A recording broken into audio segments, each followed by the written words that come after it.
Good morning. My name is Ziga Turk, and I will be chairing this first session. There are two main discussion sessions during this conference. The first one has the title Visions of the Future of Our Societies, and the second one, after lunch, Visions of the Future of the Internet. And somehow I think these two elements are very much related to each other. We have 7 speakers during this morning. Time will be rather dense, rather packed. So I propose the 7 of us go with roughly like 10-minute presentations. Then we will open up the floor for the discussion. What I would like to say basically boils down to 3 points. That the Internet and the ICT in general are one of the main transformative powers that are reshaping the world today. And for this new world, for this world that is going through some really fundamental changes, this reflection group where I was Secretary General of, Reflection Group on the Future of Europe, that was headed by Felipe González and had a couple of very distinguished personalities as members. Their message to the European leaders, to the European Council, was a very simple one. The message was reform or decline. Of course, the question is, what kind of reform do we want? And I think in this room it is appropriate to speak about a reform which would reshape the entire society, the entire social fabric, the entire social system, so that it can take the advantage of the new information and communication technologies, much like in the way some societies adapted very well to the communication revolution of paper about 500 years ago. As to the transformations, I will skip through this very quickly. Somehow I think this can be summarized as to 5 big transformations that the world is going through. The first one, automation of production, leading to abundance of industrial products. It's not a problem to manufacture everything that we need, everything that we want to buy.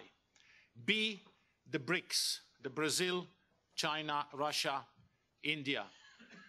The center of the gravity of the world economy is moving someplace else, and this is not a good news for traditional powers like the US and Europe. We can see that the share of the global GDP for the US and for Europe is going down, and the share of global GDP for example, China is going up.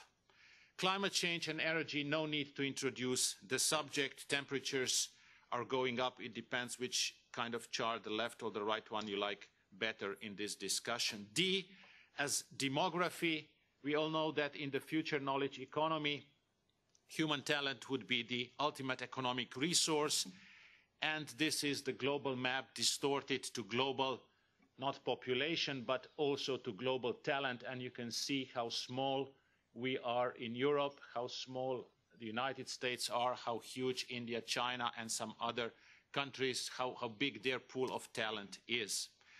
And this is reflecting already in the share of scientific papers.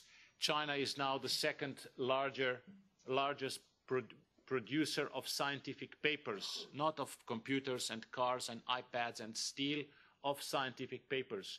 If you take Europeans separately. If you take Europeans together, it's the US, then it's Europe, then it's China. And finally, the e-communication, which there's no need to speak about it as a driver in this room.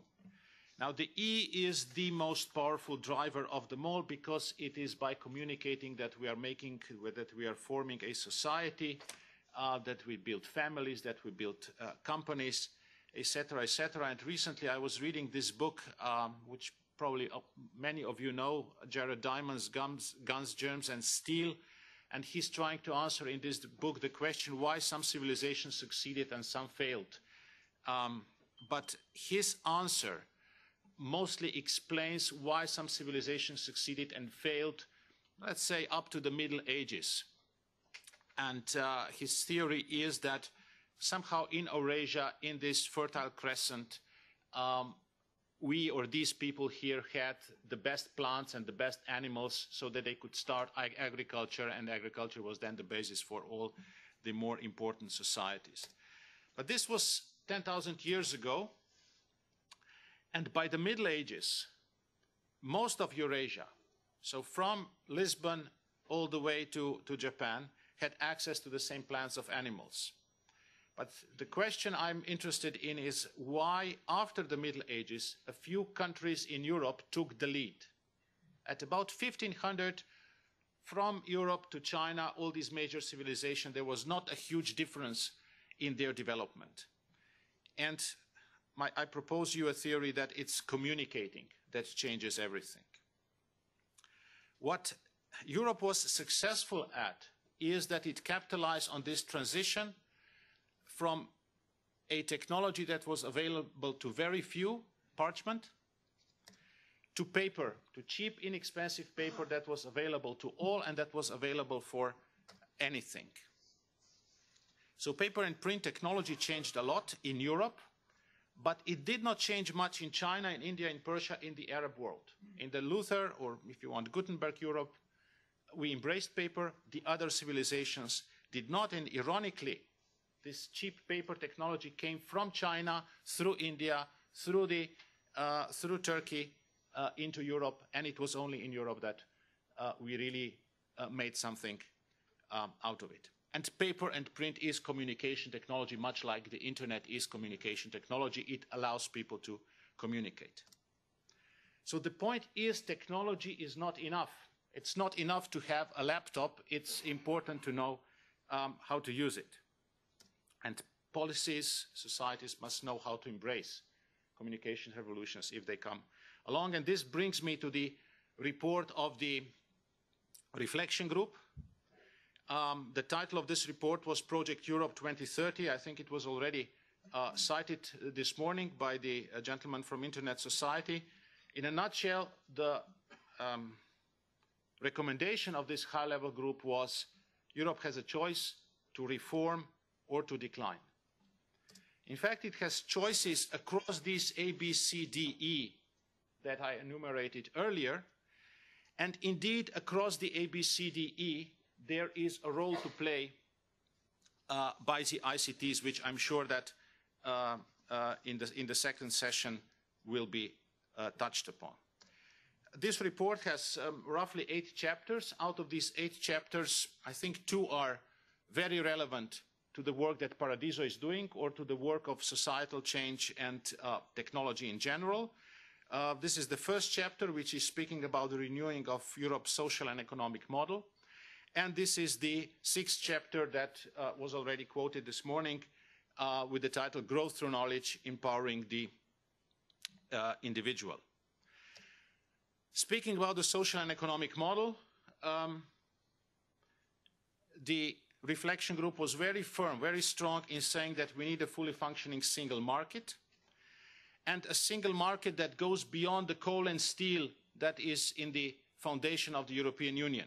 So beyond coal and steel, going into the financial services, other services, digital market, content, knowledge, all these sexy new stuff, for which in Europe we don't have a big market, and because of which all the guys who have ideas for these markets, be it for genetically modified organisms, be it for nanotech, be it for digital in general, they go to the United States because there is one big market and they can immediately capitalize on it. And there are things like single defense market, and there is a plea for a free global market that respects intellectual property rights as a breeding ground for innovation.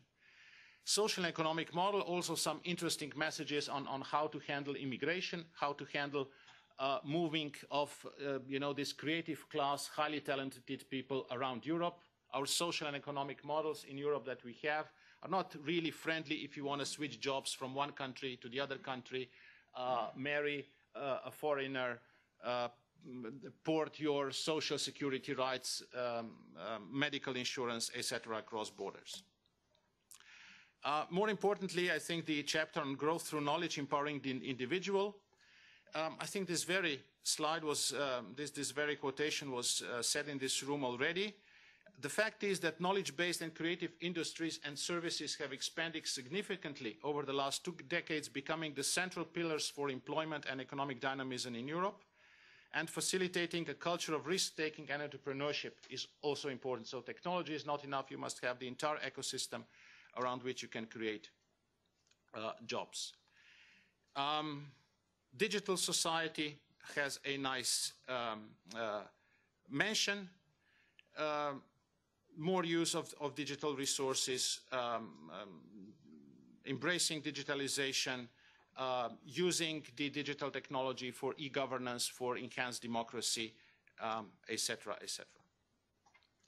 So in conclusion, somehow I think that in Europe we did well since the Renaissance. Before the Renaissance, we were more or less in the same pack as everybody else. We were learning from the Arabs a lot of things about mathematics and science, and we were learning a lot of things from China about technology. But since the Renaissance, we did well because the values of our civilizations were among those the best for a communicating society.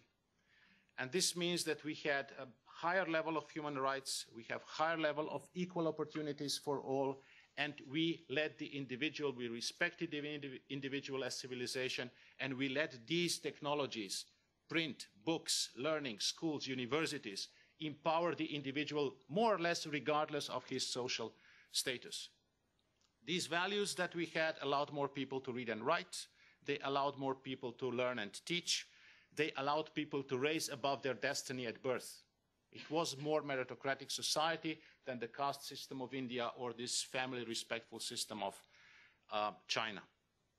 This was 500 years ago, and somehow we need this same kind of dynamism in Europe again, embracing this communication revolution of the digital, much in the same way as we did with paper. And to conclude, I would leave you with this citation from Martin Heidegger. He said, "The essence of technology is nothing technical. The essence of the internet is not what it does within the network, it is what it does to the society as a whole." Thank you so much.